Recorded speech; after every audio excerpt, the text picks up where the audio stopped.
Magandang araw sa inyong lahat. Narito na ang pinakabagong update sa lagay ng panahon ngayong araw, October 29, Wednesday. May panibagong impormasyon tayo sa nabubuong low-pressure system na posibleng maging bagyo sa silangan ng bansa. May pagbabago sa kilos nito at mahalagang bantayan lalo na ng mga nakatira sa mga lugar na posibleng daanan ng bagyo. Kung gusto mo naman lagi kang informed sa lagay ng panahon, huwag kalimutang mag-subscribe dito sa channel. Ayon sa Pag-asa, ngayong araw ay asahan ang maulap na kalangitan na may mga pag-ulan at thunderstorm sa Eastern at Central Visayas, Zamboanga Peninsula, Barm, Soxargen, Northern Mindanao, Caraga, Masbate at Sorsogon dahil sa epekto ng Intertropical Convergence Zone o ITCZ. Maaaring magdulot ito ng pagbaha at landslide lalo na kung magpapatuloy ang malalakas na buhos ng ulan. Sa Batanes at Babuyan Islands, dahil sa epekto ng northeast monsoon, asahan ang mga pag-ulan na may katamtaman hanggang malakas na intensity, kaya pinapayuhan ang mga residente na maging alerto. Samantala, sa Palawan, natitirang bahagi ng Visayas at Mindanao ay maaliwalas ang panahon, pero posible pa rin ang localized thunderstorms, lalo na sa hapon at gabi. Sa Metro Manila at natitirang bahagi ng Luzon, bahagyang maulap hanggang maulap ang kalangitan na may mga pag-ulan at thunderstorm dulot ng easterlies. Samantala, patuloy na binabantayan ang low-pressure system sa labas ng Philippine Area of Responsibility na posibleng mabuo sa timog silangan ng Mindanao sa loob ng susunod na 24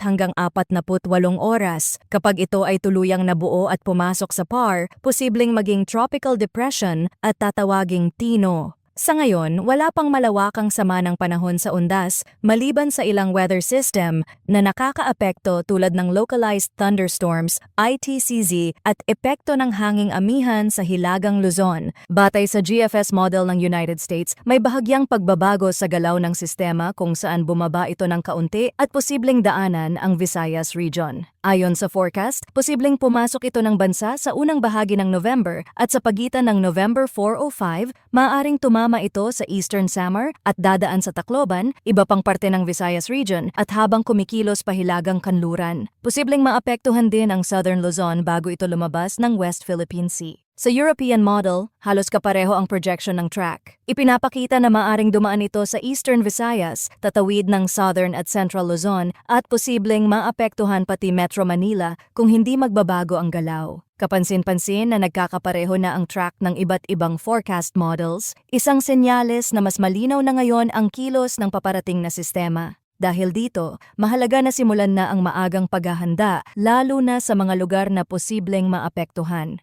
Ang mga pagbabago sa forecast ay maaaring mangyari anumang oras, kaya't manatiling nakatutok dito sa ating channel para sa pinakatumpak na impormasyon. Maraming salamat sa inyong pagtutok at palagi po tayong mag-ingat.